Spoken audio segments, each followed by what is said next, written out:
we are doing the book tour.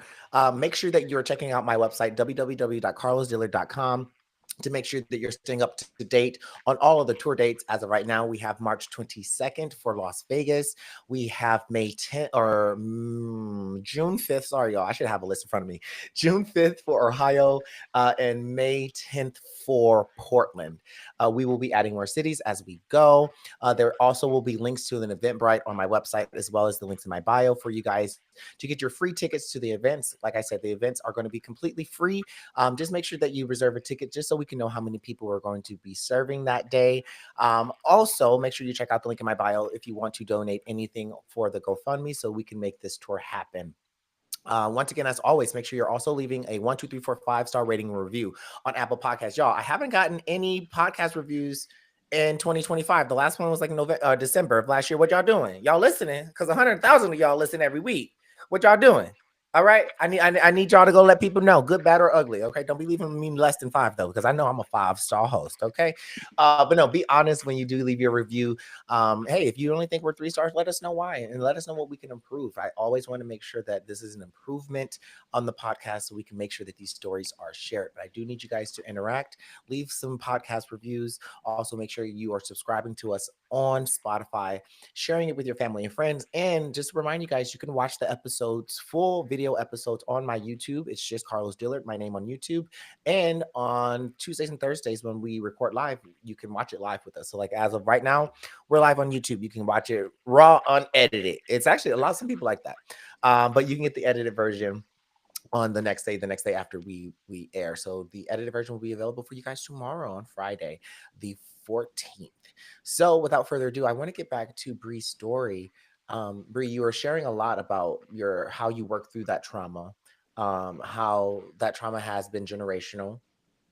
Um, I guess my next question would be, what is your plan to reduce this trauma or in these experience, especially as a person who works as a CASA in the system? Like, what is your plan? So, now that I am working back in the system that gave me trauma, I've been taking more self care. I have an emotional support dog. I take breaks. I have training like my CASAs and let them take more of the lead, especially cases that I feel that relate to mine. This is your case. I'll oversee it, but I don't want to get too involved in the case because I don't want any trauma to come out. I'm maintaining going to counseling as well and talking about these traumas in the work that I do, which is kind of now that I am in this social work field, I went to school for this and talking to, therapies, like I know somewhat of what I need to do, but also I need help and assistance and having to realize that because even doctors have doctors. So Yep. just talking to someone and making, setting that as a priority in my life to go to counseling has been very helpful. Absolutely. Absolutely. And I think it is important for all people, even if you haven't been through trauma. If you're working Yeah. in the social work field, bitch, because you're finna experience some trauma now. Some of these cases, man. And I'm not a social worker. I work alongside social workers as a lived experience consultant. So sometimes I have to do like shelter hearings, or they'll bring me in to help the foster adoptive parents like deal with some of the trauma responses, just from a lived experience perspective. And I tell people Hmm. all that, I say, get yourself prepared. It's not, it's hard. It's very, very Right. hard. And I do not, and a lot of people always ask, like, Carlos, why don't you do social work? And it's because I can't do what you do. I can't, firstly, I don't like to follow the rules. I've had to follow rules my entire life through foster care. I'm tired of people telling me what I can say, how I can say, and where I can say it. So if I think you fucking up, I need to be saying, "Hey, you fucking up." I Just how relate I like to on say I relate it. on that. I am out the office. I'm like the Spitfire when it comes to defects and everyone when I don't agree. Mhm. That's the thing. I said I have to be just a extra consultant on the outside, so because you can't tell me what I can and can't say. Okay, like you can't tell me, oh, I'm gonna go speak to the boss. I am the boss. Okay, so do y'all want to work with me or not? And I like that position that I am now because I do get to work alongside helping children. I do get to help families, foster families, families stay together, make sure that they know that they have access to resources. But I Mhm. also don't feel and maybe it's kind of good that I didn't get that CASA position because one, it was voluntary, and I just knew I was going to be upset with that. You ain't finna work me to the bone for free. Yeah. And then secondly, it's just something about working inside the system as a lived experienced person who's been through it. It's hard. It's Yeah. hard, and you said, you do have to sometimes take a step away from cases and say, hey, I can't. And there's been cases where I've had to say refer other people and say, hey, I think that you should get someone, but it can't be me. Right. Here's another reference for you, right? Because you need to acknowledge that as well. It's like, hey, I'm too close to it, and I need to ensure that for your own mental health, right? That I don't go back down to that because a lot of people think that mental health is linear or it's like gradual. It's not. It's like a roller coaster. It comes up and down and round, and you might be fine for weeks and weeks and weeks and months and years, and then, like you said, something can trigger you, and then boom, you at square one kind of again. But the difference is now you can acknowledge, like, oh, okay, I've been here. I know how to fix where I'm at, right? And I know how to Mhm. get the resources. So what are some of the things that you're trying to implement or you've been implementing in your state for these for help for youth?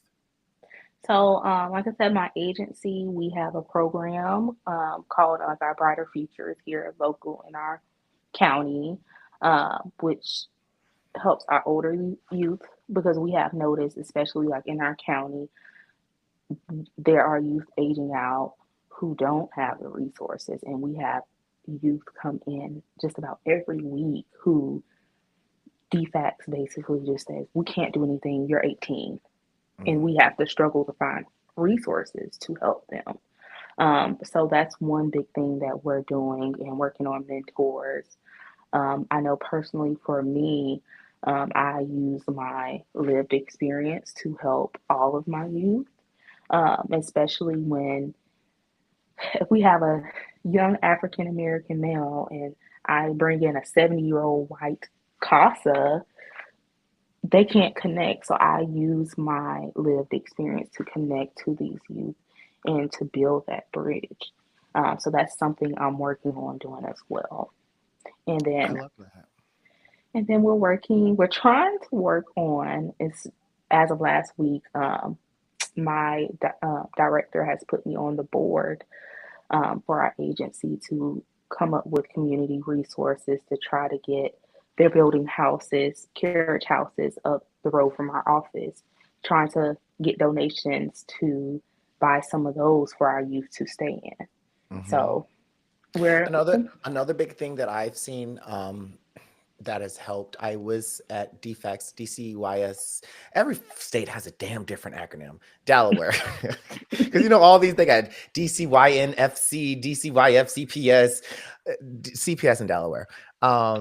One thing that I also think that is missing, and maybe you can kind of take this back from my lived experience of not only being a youth, but also someone who works alongside a youth, is I think a lot of people forget to show youth people who were them. So one thing that DCYF did in Denver, or no, Delaware, was they brought me in just to do their graduation. So like I got to tell them like, hey, I'm so proud. Like, and not just like a random person saying like, I'm so proud.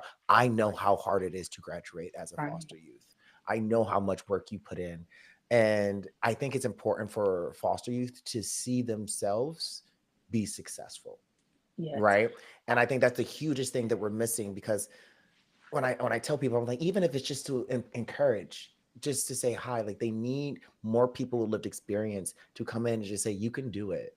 You can Mhm. write books, you can host podcasts, you can build your social media, you can have businesses and companies and start charging people. I charge people $25,000 an hour to speak at your conference, and they literally will pay to listen to you.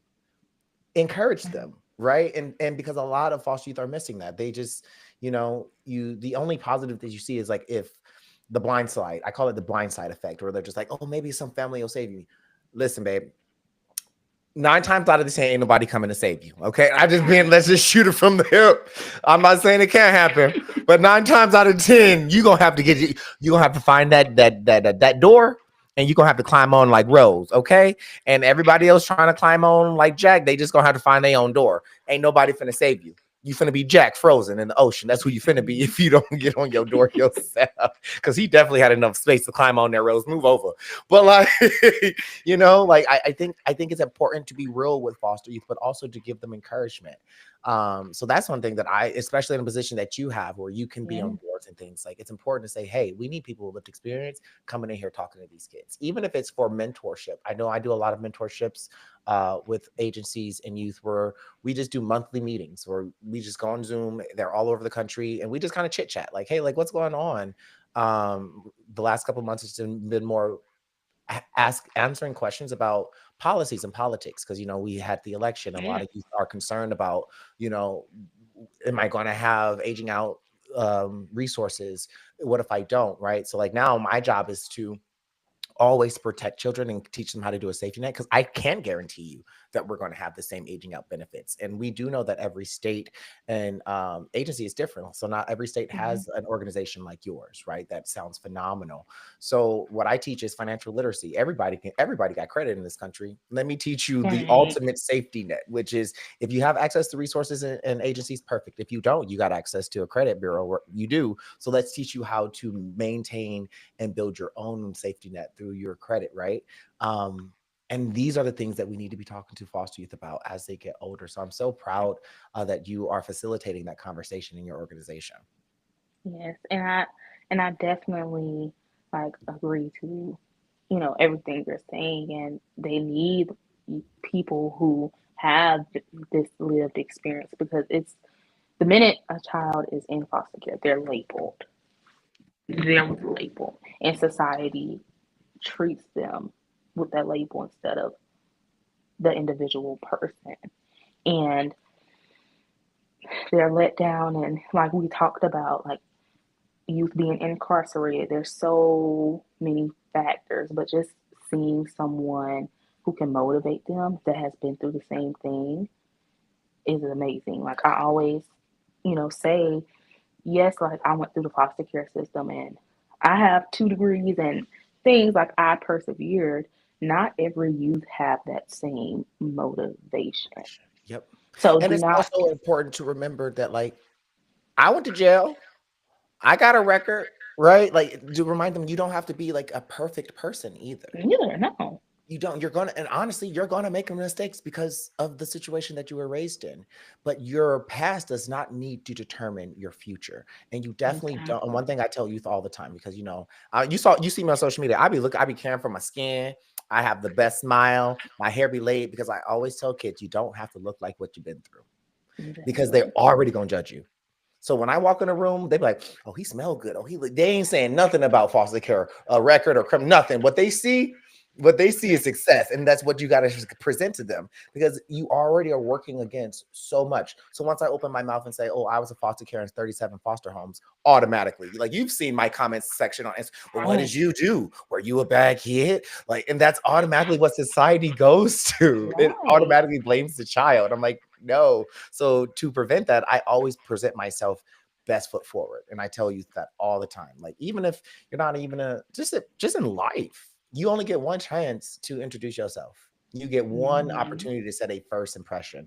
Try to make that first impression, and impressions do mean a lot. And I do believe that for me as a foster youth, I learned that because that's how I survived. And maybe you can relate to this. I got used to reading people. Like, I was in so many foster homes. You can smile in my face. I can read you up and down, like, I know everything about you. 5 minutes. give me a good 5 minutes. I can read what you do, how much money you got, like what's your aspirations, like even just body language. Like when I meet people, I'm a hugger. So like I'll always like, hey, and I always just like offer.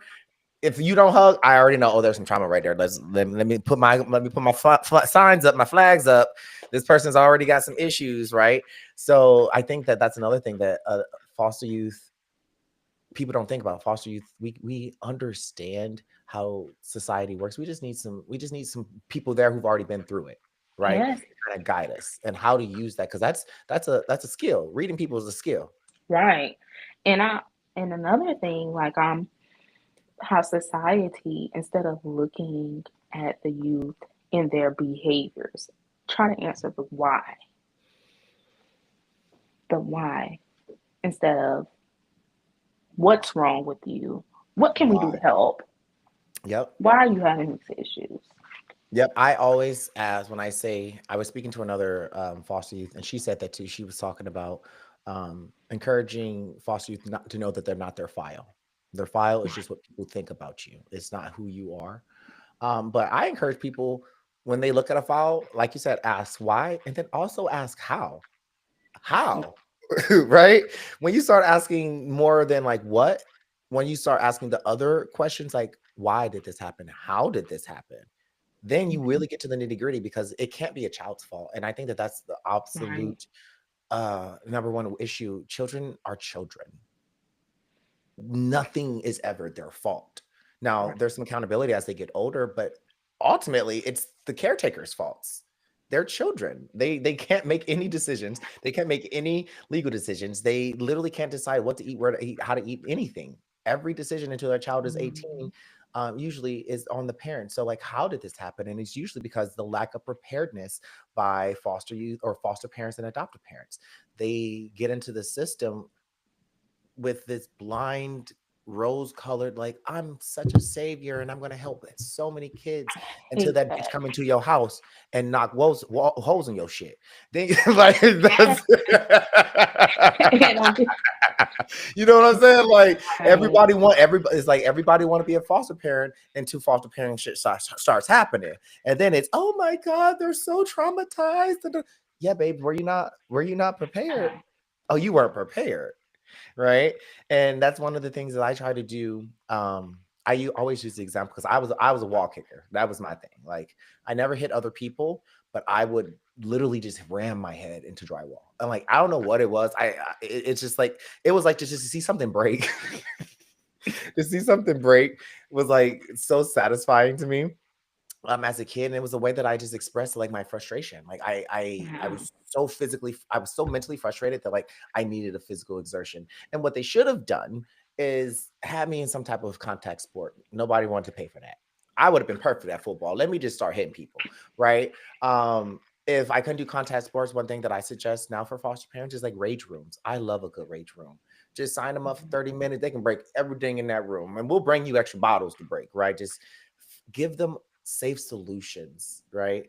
To express their emotions. And I think a lot of parents, foster parents, aren't prepared for that. And even group home people who work at group homes, they just be hiring anybody and everybody. They Yeah, don't even make sure that they're trauma informed or child centered. They say, do you have a background? Your clear background? All right, let's go. You start Monday. No, we need to make sure that these people are just as trauma informed, because even though they're not parents or playing a parental role, they are kind of like caretakers, and we see them every exactly. day, right? So we need to make sure that they're prepared as well.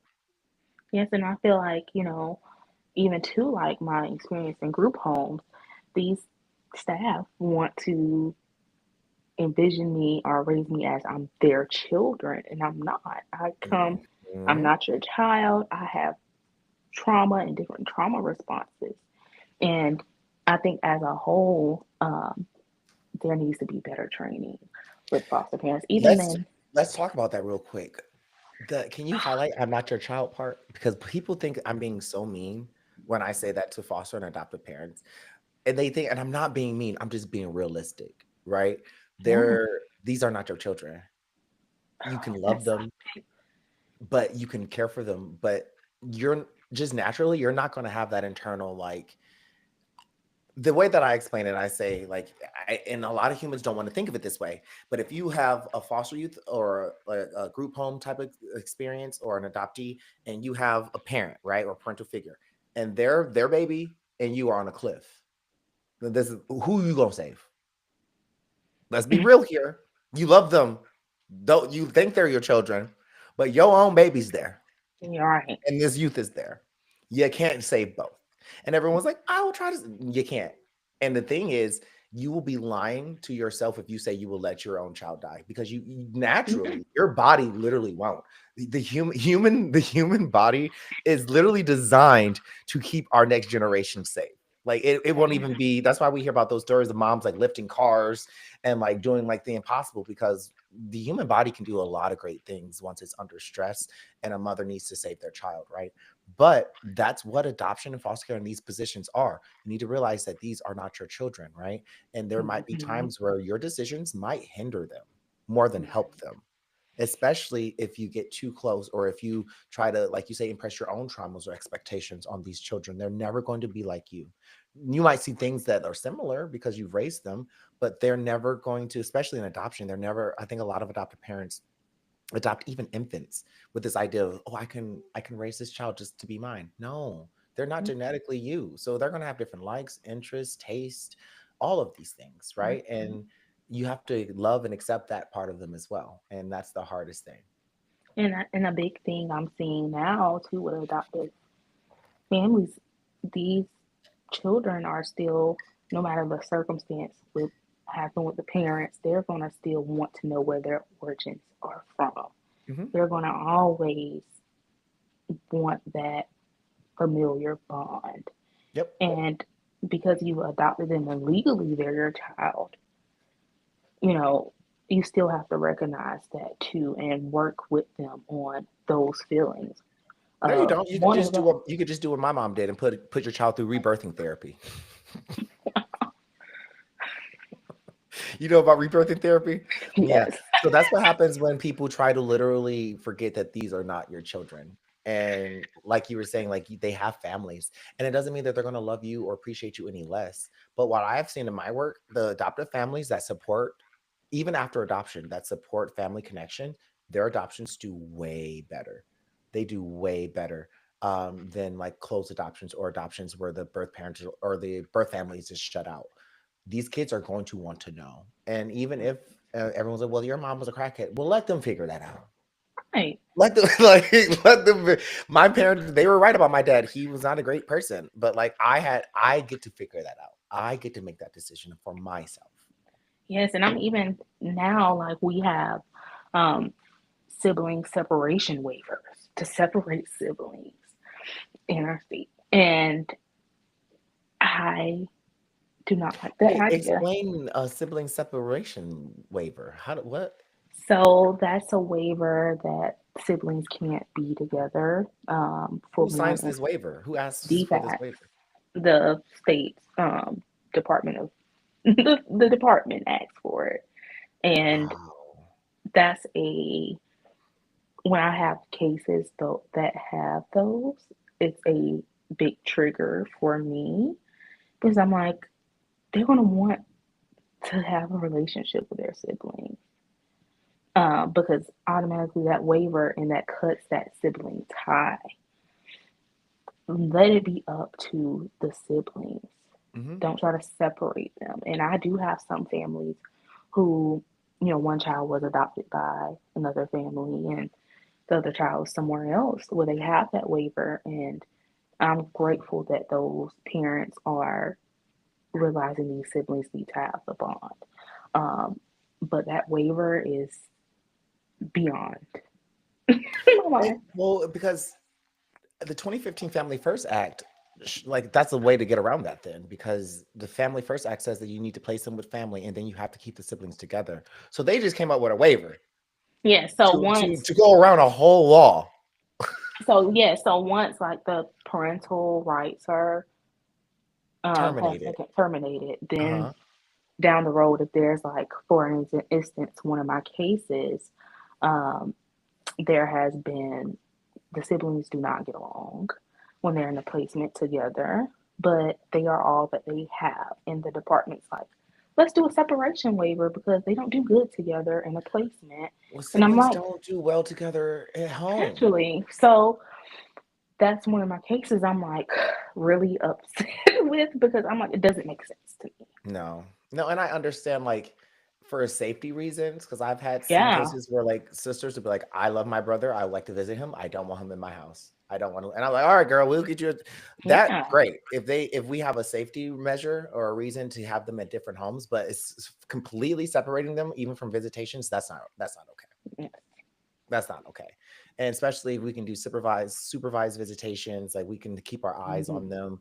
Every child needs to be able to at least like have that yeah, access. But if they don't want to go, they don't have to go, right. right? But we shouldn't be telling them And what they can and can't do with their own yes, siblings. and I have like, you know, in my work, foster parents who don't want to keep that relationship because they have beef with a 9 year old. No, uh, I wrote a chapter in my book about my adoptive mother getting beef with my sister, like my 13-year-old sister. And she the same thing, my sister was just she had been my mom, like she was the one that raised us when my mom left us at home. So like my sister is very, very like motherly and she wants to make sure we're okay. And I remember one point my adopted mom was like, "You're not his mother, I'm his mother." And my sister yeah, said, "Bitch, who the fuck you think you?" That was our last visit that we have with my sister. Because we were at McDonald's and my sister cussed her out and said, "White bitch, what the fuck? Who the fuck do you think you? I'm his sister." And my mother goes, "You will never see your brother again." And she kept it that well, never again. But as a child, I never saw her again until I was 19. And that's just the power that they have, you know. And you're yeah, beefing with a 13-year-old girl who's gone through trauma herself, and all she wants to do is make sure that her brother is okay. yes. And I think too, like that waiver kind of makes it give that parent who has those issues more power, and Yeah. I don't like it.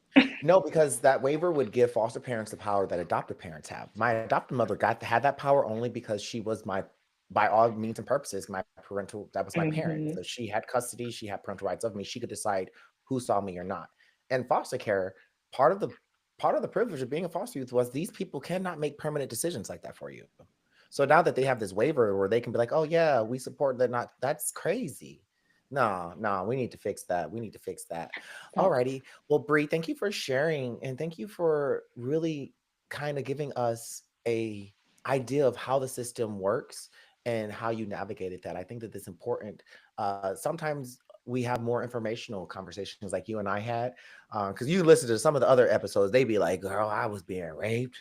And I like those episodes too, but I also like these episodes where we're just offering resources and thoughts and ideas of how to make the system better. And I think you're an amazing person and you're going to do fantastic in your field. And I'm so happy you getting paid for it too, because I'm an yeah, advocate for CASA's getting paid because that's a lot of work. But I always ask Bria, I always ask all my guests before we end our episode, what's one piece of advice that you would give a former foster youth that was in your same condition or predicament? What's one piece of advice that you would give them? I would give them. Oh, there's a lot, but to pick one. But I would give them.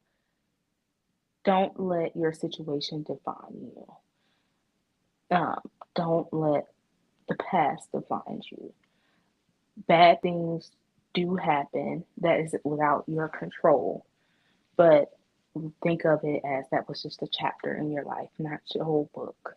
So that's one thing I I will. love that. I love that. I've heard that. I hear that a lot. A lot of foster youth say that it's just a chapter. It's just a chapter in a phenomenal book. You can have a series of books. Listen, I'm on my second book of my life, right? And I got three and another one coming.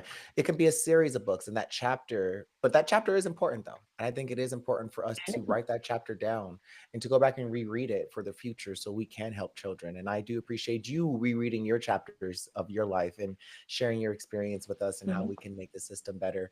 Light Shiners, thank you again for being here and thank you again for listening to Bree's lived experience. And man, you like it's inspiring. You're very inspiring to like, have all of that going, but then also say, I'm still going to give back because it's so easy. And I tell people it's so easy to get out the system and say, sayonara, like, see you later. Like, I'm out. Hey, my name's Bennett. I ain't in it. Like you said earlier in the show, going back to a system that hurt you. Mhm. That's going back to the state the side of the crime and trying to make it better for other children. You can only be admired for that. So I really want to say thank you for all the work that you do in your city, in your community, and also coming on this show to share your experience, Bree. And like I always say every week, y'all, always shine your light because you never know how your light or your experience or your chapter might might inspire another foster youth or an adoptee or someone who's a little down about their experience. Continue to shine light. And until next week, guys, I'll see you later. Always shine your light. Mhm. Awesome, Bree. Well, that was fantastic. Thank Thank you you. so much. I How did you was feel about so it? nervous because